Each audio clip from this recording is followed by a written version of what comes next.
નમસ્કાર. આજના most IMP પ્રશ્નો અને તેના જવાબોની સિરીઝ પ્રહાર ભાગ 1માં તમારું સ્વાગત કરું છું.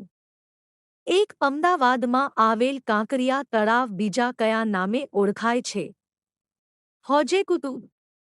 2. કયા રાજવીના શાસનકાળ દરમિયાન છત્રપતિ શિવાજીએ સુરતમાં 2 વખત લૂંટ ચલાવી હતી? ઔરંગઝેબ.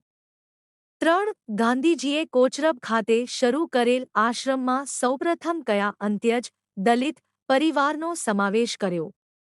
દુદાભાઈ અને દાનીબેન. 4. તત્કાલીન કેન્દ્ર સરકારે લોકશાહી માટે કલંક સમાન રાષ્ટ્રીય કટોકટીની ઘોષણા કઈ સાલમાં કરેલી?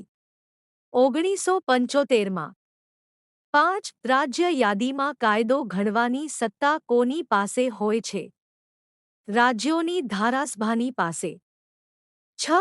2 કે વધુ રાજ્યો વચ્ચે એક જ વડી અદાલતની સ્થાપના કરવાની સત્તા કોની પાસે છે? ભારતની સંસદ પાસે. 7. લોક સેવા આયોગના કાર્યોની વિગતો સંવિધાનના કયા આર્ટિકલમાં દર્શાવવામાં આવેલી છે? આર્ટિકલ 320.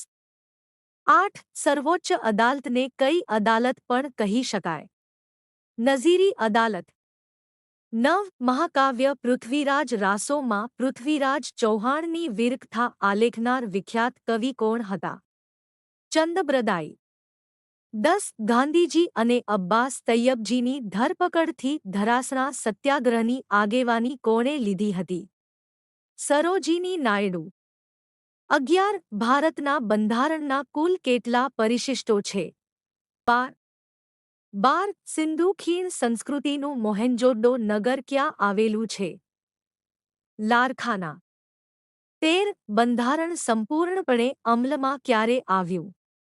26 જાન્યુઆરી 1950ના દિવસે.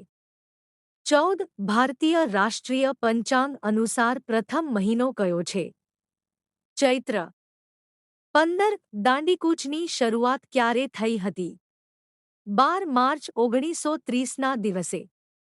જય હિન્દ, જય ભારત.